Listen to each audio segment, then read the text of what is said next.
Today on We Need to Talk, we continue our conversation with Dan about lying, cause damn, we need to talk. That's true. So the original question, right, says, when is it okay to lie? So then we discussed it quite a bit. So are we able to conclude, like, are there times when it is moral or it is okay to lie? I think there's white lies, or let's say super white lies, where it's just inconsequential or it's not the point of what's being asked. So, for instance, if I ask you, "Hey Patrick, how you doing?" and you say, "Doing well," I might say, "All right." I'm not actually asking you how you're doing. Like, there's a literal interpretation of how are you doing, but really I'm just trying to start a conversation, right? Well, then you're a Right. selfish prick. Well, If you don't that's care true, about what the answer is, Yeah. then why ask it? because it's this English custom. Okay, so fuck custom. Why do you have to conform to custom? Because I am a product of culture. Okay, you sheep. I see how it is. Because we form into societies to feel safe. And I'm fine with society. I love society, but I don't think that means that you have to conform to every little idiosyncrasy that society dictates. But I don't think it's like that big of a deal though, because it's something which is custom, it's culture, and you know, when we ask people how they're actually doing, we do it in a different way, right? Right. I mean, sometimes, but you know, almost everybody knows that if you ask how you doing, not to take it literally. Right. So I will defend you for a minute, and I'll say that practicing the cultural norms of a group actually shows that you do care. Even though you don't care about the answer to the actual question, conforming to people's social norms shows that you care enough about them that you want to be part of their group, right? So I think what you're really saying, though, with this train of thought is that we also need context. So we already said that when we're talking about a lie, we need to determine intent, right? We also have to look at context, because in your example about the prank, right, the intent was comedy. And what was the context? Because it's very different if you're doing a prank to a friend or if you're doing a prank to somebody you don't like, right? So that would add another layer of complexity to the lie situation. I'm gonna go one step further on this. So there's this whole thought experiment of, let's say someone's about to like walk in front of like a car, right? And you push them out of the way, then save their lives. Is that really violence, right? Because you know they would have wanted you to push them out of the way. In the case of a prank, what their assumption is this person would have wanted you to prank them, you know, kind of push them into the prank because they would have enjoyed it. You know, maybe not in the very moment they're pranked, but they enjoyed it after because of the story and everything. So I think that's one way of looking at it is, yeah, you're lying to them, but it's a lie that you would have wanted them to tell. Right. You're both sort of participating in a friendly banter when you're pranking each other. I don't think I would call pranking a lie. It's a lie. I don't agree with that. I think lie has a deeper implication of nefariousness or something long term. So I think lying for like a second isn't really lying. So I would say it's a lie, but it you could say it's a fib, which I mean, so there's the moral implications to it, which is related to intent, but you have different intents. If the intent is nefarious, then it's maybe, I don't know, there's another word for it. It's kind of like the difference between like kill and murder. Like kill is neutral. Like you can kill someone and it can be out of self-defense. But if you murder somebody, then that's like premeditated, or that's like, you know, you're trying to create malice. Like there's a lie with malice, and there's also a lie that has just like no content. Like if I ask you how you're doing and you say, all right, but you're actually doing kind of bad, but you don't want to go into the whole story because, you know, you don't want to take up 10 minutes of my time and you don't want to talk about it. Well, I mean, that's not like it's a lie technically, but it's not like a lie with malice. So I guess why would you not want to take up their time? Like if they're asking, like if you say, how are you doing? And I say, I think there's neutral ways to answer that to get across the same thing without lying. So I think, Like, okay. I think that Then if someone wants to know, they can ask more questions. I think it's important not to take the words "how are you doing" too literally. It's more just like a phrase now. Like it doesn't in this context of, let's say you start a conversation with how you're doing, it does not literally mean how are you doing. It's not verbatim. That's a really shitty way to look at that. Well, it's true though, because that's how it's used. That's not how I use it. It's a choice to internalize. If you're saying I'm doing well, but you're not, right? You're just choosing to internalize. So the malice of the lie, if you say there is any, would be to yourself, because by internalizing, you're bottling up your emotions. And who knows if at some point down the road, because you never talk about you never talk about your own problems with anybody, and eventually maybe that comes out in the wrong context. I mean, that's a little deeper than I'd like to go with it, because I actually agree with Nathan's point, but I'm just saying. I still think it's a lie, and me personally, I'm not on board with lying, even in a situation that seems like it is completely inconsequential. I mean, I'm not arguing that it's not I'm not arguing that it's not a lie because it's inconsequential. I'm arguing it's not a lie because in most English customs, at least in America, where we are, when people say "How are you doing?" it does not literally mean "How are you doing?" That's not how I take that. Okay. I don't. I think that that is what it means. I don't understand even the concept behind saying words and they don't mean what. I mean, you're saying. that's just interpretation. Like a good example. I used to work in a kitchen in Texas as a cook, and everybody I worked with there was Mexican, right? And so one day, the all their wives came in and they had a bunch of food, and they offered me some of the food. And I had just eaten lunch. Like, I got on my shift at 2:00, just eaten lunch, stuffed. And I said, "No, thank you. I don't want any of the food." And they were all really offended, gave me the cold shoulder all day, right? And so I asked one of the guys, Sergio, what's the deal? Why is nobody talking to me? And he said, because it's not about the food. When someone offers you food, you accept, because it's part of our custom. Like, when they offer you food, it means they want you to be part of the community. So they didn't literally want me to sit down and eat with them. They just wanted me to taste it and be like, all right, yeah, I'm part of the group. Right. So I guess that's kind of where he's going with that, is that there's certain expectations when you're in a culture. Right. So when you say it, you don't have to literally answer it. It's just what people do. But I think that for me, that would be me giving up my own morals and accepting that I have to lie in order to fit in. And I'm not willing to do that. I've offended a lot of people by saying, no, I don't want to eat anything. And my good friend Marcus, right? So the first 4 times I went over there, they bought pizza every time, and they were like, "Do you want any?" And I'm like, "No, I'm good." And eventually, I had to have a conversation with him where I'm like, "Is it going to offend you if I say no?" And he's like, "Yes." I'm like, "Okay, well then in the future, I will make arrangements so that I don't end up saying no." So, and I'm like, and honestly, I just met you guys. I don't feel comfortable eating in front of people the first time I meet them. This is a brand new group of people, all people who are really close friends for years and years and years. I had never met them before. So I'm happy to have that very uncomfortable conversation if it means that honesty is at the top of that whole entire interaction. I don't care if I offend you, because if I offend you, tell me I offended you and I can explain myself, and we can actually be stronger because I offended you in the first place, because I'm staying true to me and you're staying true to you. Okay, I want to figure out if there's miscommunication going on here, because I'm not saying that if, let's say, I ask you how you're doing, that you have to lie. I'm not saying there's any implication that the person who's receiving the "how are you doing" needs to lie. I'm saying that in general, most people accept it to be the fact that I'm not actually asking you how you're doing. I'm just saying conversation initiator. It's just a more unique way of saying it. It's not literal. In the same way of, like in Spain, they say "es la leche," which is "it's the milk." Now, they're saying that to say it's cool, but they're not actually saying it's the milk. You're saying it's cool. It's a phrase. It's like a placeholder word that has like a meaning. Now, of course, it's one of my phrases I use a lot. Like, "How you doing?" Like, it's just what I say. And so, like in the last job that I used to work with Patrick on, he heard me say "how you doing" quite a bit. And, yeah, we say it 100 times a day. It's just like a generic thing. Right. And, most people will say, "Oh, doing well. How about yourself?" And it's a meta thing where we're trying to show like some sort of interest in the other person as a human. We're trying to break the ice a little bit. It's mostly just a conversation initiator. That way it's not like withdrawal, deposit. We're not like robots. But, every once in a while, someone will take the question literally and say, "Oh, I'm doing terrible." And they go on with a story. And if that happens, it's fine. They can do that. It's not bad. They don't have to lie.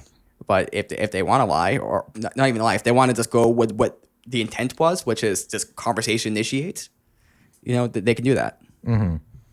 I think there was either implication, or maybe it's on my side and it's just inference, that you were saying it's okay to lie in that situation, and I just disagree with that. It's not that it's okay to lie. It's that the other person's not going to see it as a literal "How are you doing?" If Patrick were to ask me "How are you doing," like I'm not actually taking that as a matter of he's actually asking me how I'm doing. Because So what he's saying is that we're adding perception to the mix now. So the perception of the person who's saying it. So your perception might be different. And if you interpret it as literally him saying, "How are you doing?" Right?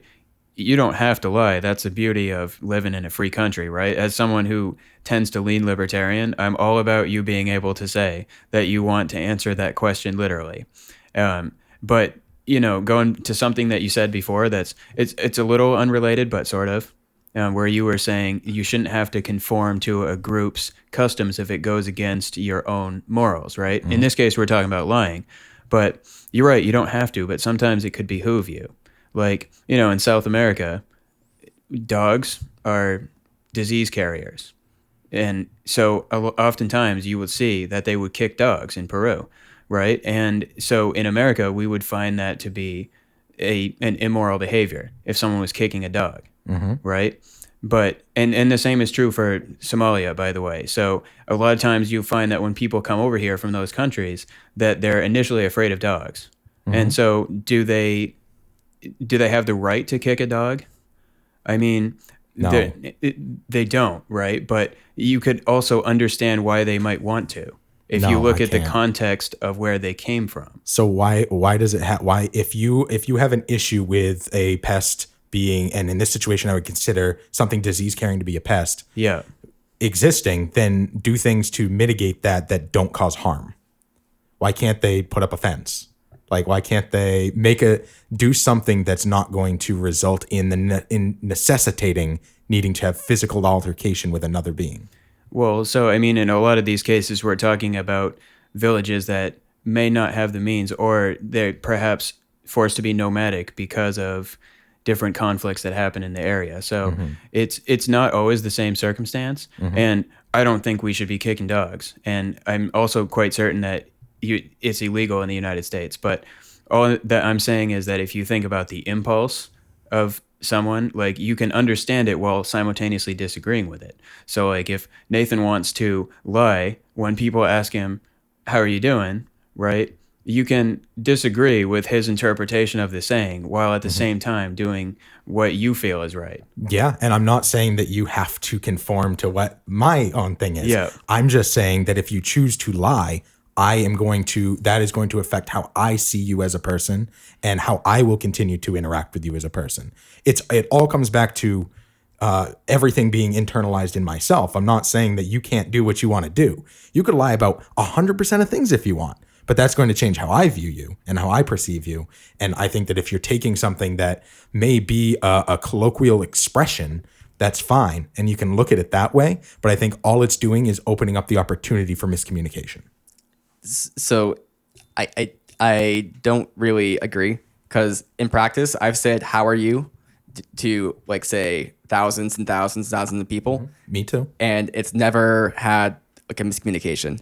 Like, there's only been one or two times where someone's like, just started like telling me their life story, and it's like, oh, okay, so they took that question literally. That's okay. Next time I'll just ask them more directly, "How can I help you today?" Right? I mean, it's just not that big of a deal. I mean, and if someone wants to tell me they're doing that, they can. Like, I'm not telling them to have to lie. I feel like it takes the power away from the actual question, though, and the actual words. Because if you mean, "How can I help you today?" I feel that you should be asking, how can I help you today? And if you mean, "How are you doing?" like, that can take away the power of those words, and someone may actually want to have been asked that question in reality. Well, so the words have various meta levels to them. Like, when you say "How are you doing today?" in the case of a customer service interaction, it's got like several layers on top of it. So one layer is, I'm interested in how you are right now, your state, right? Right? Because if someone's angry, you want to find it out. If someone's like, just here to browse, you want to find it out. You want to find out what their mental state is. You want to initiate communication with them, show them that you're interested in communicating with them. You want to show that you have respect for them, and you want to show all these number of things. And that phrase is intended to indicate all those different things simultaneously. There's not one meaning of the phrase. It's got, say, several or even more meanings to it. But it's not. because you're saying now that you are interested in the true answer, but you guys are also saying that you're not interested in the true answer. No, you are interested on. So the way I'd put it here is that you're interested in the extreme cases, but you're not interested in the marginal cases. I mean, you might be. So if I ask Patrick how he's, let's say I come into work one day, when we're working, and I ask Patrick how he's doing, if he's doing really terrible, I want him to tell me that. If he's doing really good, I want him to tell me that. If he's doing just all right, I want him to tell me that. But there's the whole kind of like slew of middle cases where, he's just going to tell me doing all right. He's not going to tell me his exact wording of his internal emotions because that's just cumbersome. But if he's actually doing really terrible because let's say that his wife just broke up with him or that his grandmother died or anything to that effect, I want to know that because I am actually interested in this mental state. Same when an angry customer comes in, I am interested in their mental state, but I'm not like trying to get in depth into their psychology. I don't want to have like a 15-minute conversation about how their school teacher in 7th grade, gave them a funny look and they still were haunted by it. So you're really just giving a person an opportunity to opt out, right? So you're asking them a generic question. And if they were to tell you the legitimate answer, of course you'd express concern for it or whatever it was, but you're giving them a chance to opt out and tell you what they want to tell you. So like, if we go back to an example from earlier today about, a kid comes up to you and says, hey, what's up with Uncle Al, right? And you say, oh, well, he just likes to have, sometimes he has too much fun. That's all. So if the kid were to continue to prod deeper and ask more and more questions, like then the lie is going to get deeper. But there's a chance that, right, the kid accepts that as that's the answer I'm okay with, and I want to just stay ignorant of it, right? That happens with adults too. Sometimes we choose to be ignorant of things because it makes us happier in some cases. So or is it really, it's okay that we're giving somebody a chance to opt out, right? Yeah, and I don't have a problem with that. But like, let's say so this goes into something that I think a lot of people don't exercise their right to do, and that's not answer a question.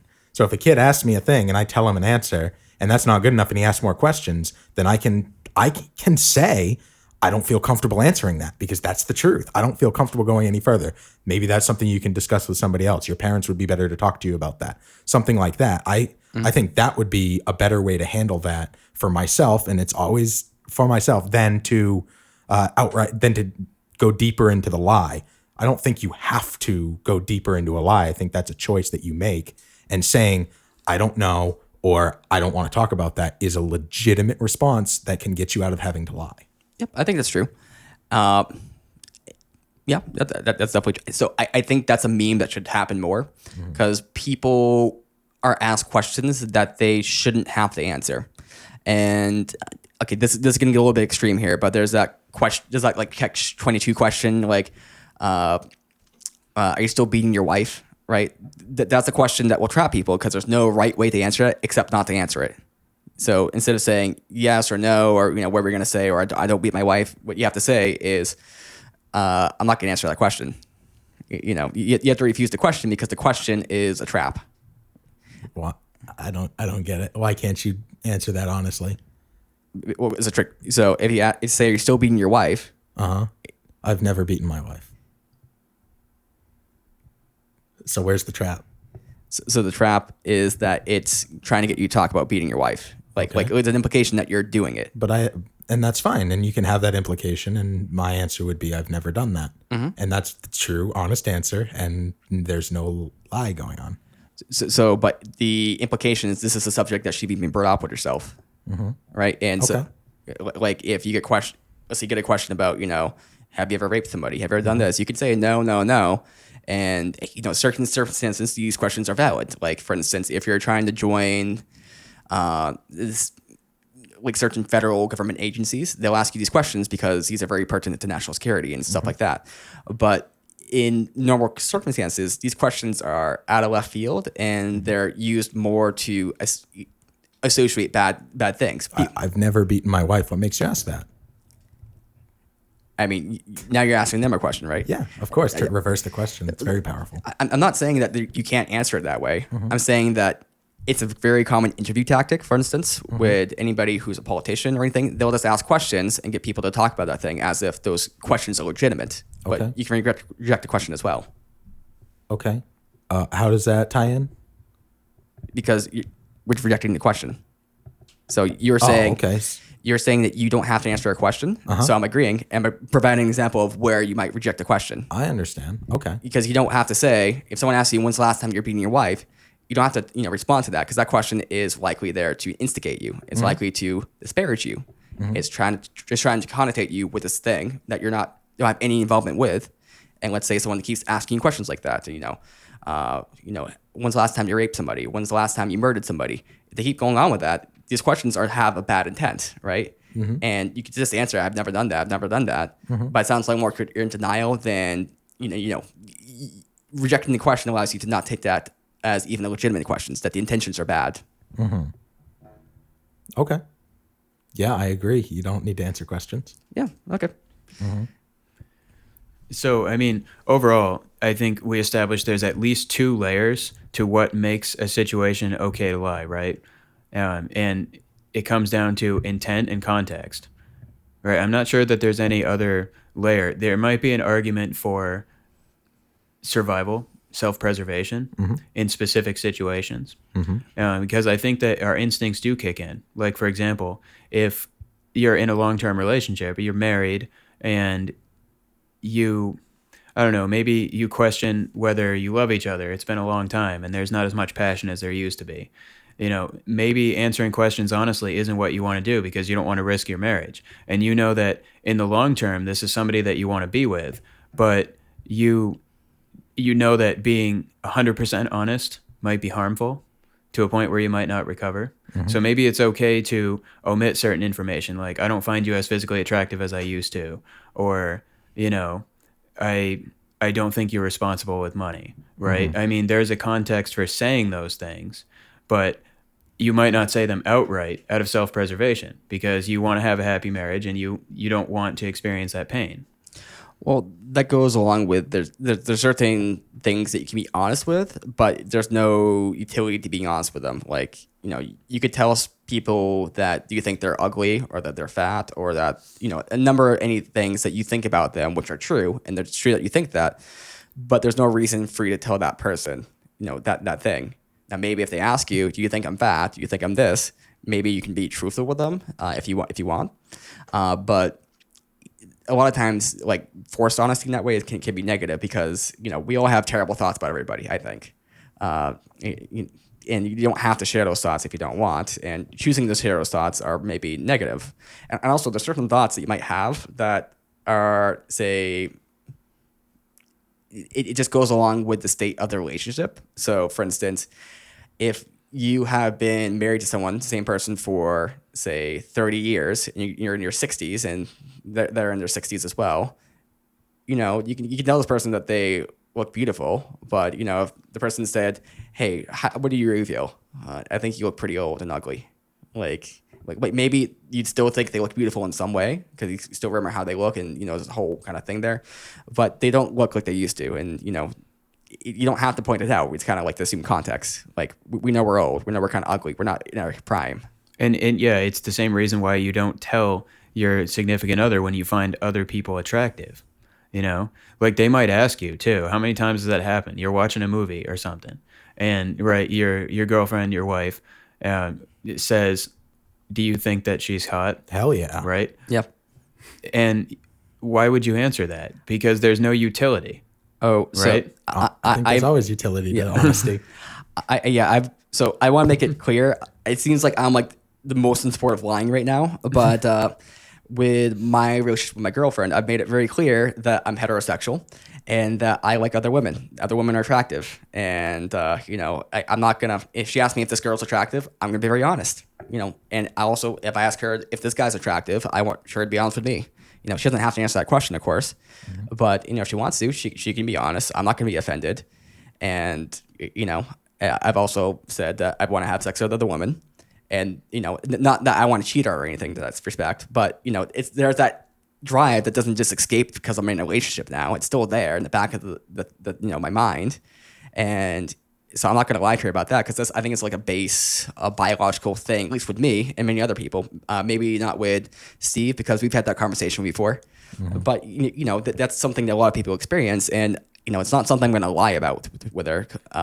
See, on that one, I disagree because I think that I do take the utilitarian stance on this. And so where we agreed on the issues with like intent and context, I think just with the emotional aspect of this, I disagree because, I mean, you're saying that honesty sort of like leads to more honesty down the road. I do understand that too. But I think there's really only negative effects of that, of saying, well, other women are attractive, because ultimately at some point, and it might not be this way for people who are younger or if they've only been dating for a couple of years or whatever, but when you're married for 10 or more years, right, some of the spark fades. That's inevitable. It happens with everybody. You don't want your significant other to feel less special or important. So like if you're always talking about how other people are attractive, at some point that person is going to question, like, do they still find me attractive? And then they're going to wonder, right? Like, I don't know. I just think that even if you're telling the truth about both, you can say, I think you're attractive, but I think other women are attractive too. I just don't see the utility in telling her that. Because then you're being honest.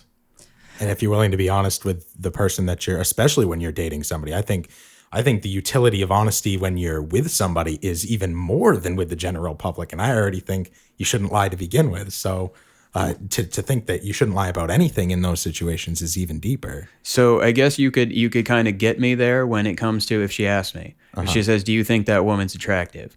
I guess I can't debate that. But what about omission? What about if you're walking on the beach and you just see attractive women? Well, you don't need to broadcast every thought you have in your entire life. I think it's when it's with the intention of specifically telling somebody something that isn't true, that's when it becomes a lie. Right. It goes back to the difference between, like, let's say, I see a really attractive girl in Game of Thrones and I'm like, oh, she's super hot. Maybe that's pertinent to the situation, and my girlfriend's not gonna be too like offended by that. But if I just start bringing up, attractive girls everywhere, like, oh, this girl's hot, this girl's hot, this girl's hot, like, yes, no, like she's gonna see like a secondary implication to that maybe I don't find her attractive, right? It's the same thing where you don't point out fat people, right? You don't say, hey, you're fat, because, unless you're a doctor, and then it's your job. Yeah, then it's your job. But because there's no reason, like, you're being truthful there, but there's no reason you're not lying. You're not lying by omission either. Now, if they why do you ask that question in the first place? Because I've never asked my wife if she finds certain men attractive. And I'm not saying that. So I'm confident in my relationship, and I don't think that. And I don't need to know if she finds other men attractive, because I feel like that would just make me feel insecure. So I'm not saying this is the case for all people who ask that question, but you have to imagine that some of them are asking it because they feel insecure. So isn't there an implication in the question itself that I'm asking this not because I'm interested in your attraction to the other person, but because I'm interested in your attraction to me? And so in my mind, that makes it a white lie, because you're saying, I don't really think of it that way, or whatever. You don't have to say I don't find her attractive. You can just say I don't really think about it. That's sort of the opt-out answer that you were saying from earlier is with the example of the uncle, right? I just don't want to talk about it. I don't really think about that because I'm in a relationship with you, right? You might find her attractive, but I think that if she's asking that, there's a good chance that it's because she's trying to gauge the longevity of her relationship with you. Well, that goes along with the betterness of coming back to how are you? There's a meta to that question. Like, so this is something that I learned in a podcast I listened to.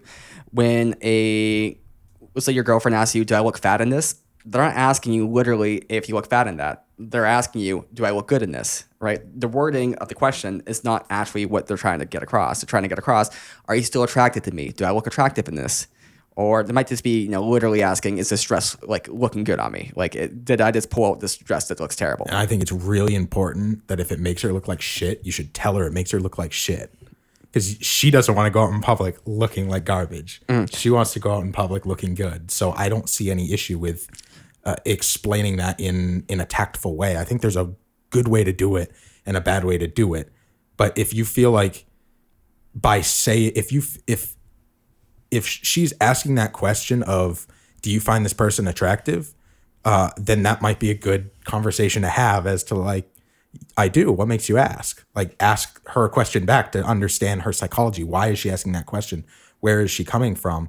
And if it's ends up being because she doesn't feel attractive anymore, then maybe you take the initiative to do something to make her feel attractive. That doesn't involve lying to her. Because if I lie and I'm like, no, Daisy Ridley isn't hot, like, she's gonna know I'm fucking lying. Obviously, Daisy Ridley's fucking gorgeous. So, and especially if she knows like what type of people I like, lying to her doesn't make her feel better. It just makes her think that you're willing to lie to her.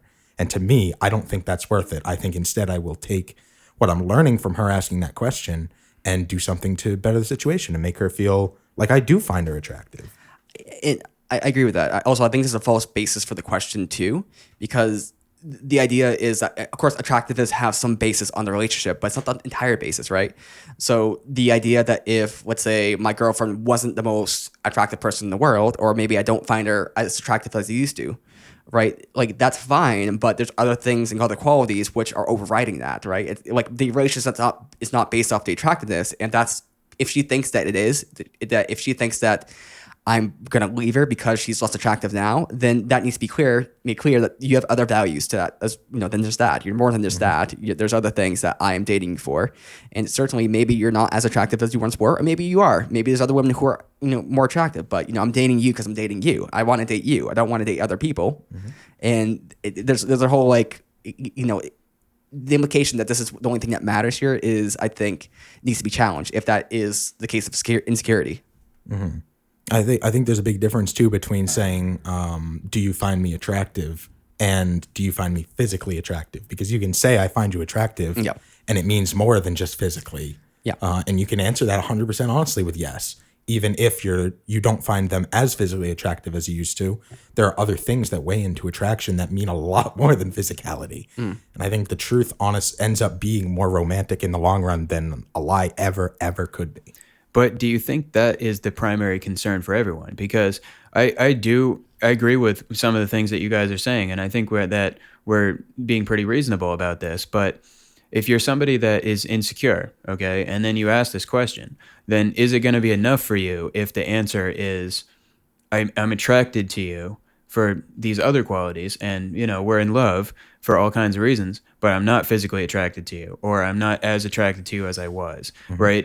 That kind of honesty, if somebody is insecure in the first place, that they asked you that question, do you think that they'll be reasonable enough to work through it the way we just did? Or do you think that by telling them, yes, in fact, I'm not physically attracted to you anymore, right, does that do more damage than it does good? The personal repercussions of my honesty are not for me to make the decision whether I lie or not. If it ends up breaking us up, then we weren't meant to be together. Our relationship's not going to work if I have to actively lie to you. And I think that's okay. And I would be willing to accept the repercussions of the lie if it's the difference between lying to her or not. I'm definitely in agreement with Steve here. And I would like to give my thoughts on this next week, because I think this episode's running a little long. And plus, I want to get more episodes out there and in the bank because, hey, we're running out of episodes. Why? Because we can't see each other. We love each other, but we can't see each other. Meter, I miss you. I mean, yes, this is post-edit. I mean, it doesn't really make sense in context of the episode, because in the episode we're actually together. And this is me just talking alone in my house. All alone here. But Meter, I think we need to get back together, and I think we need to talk.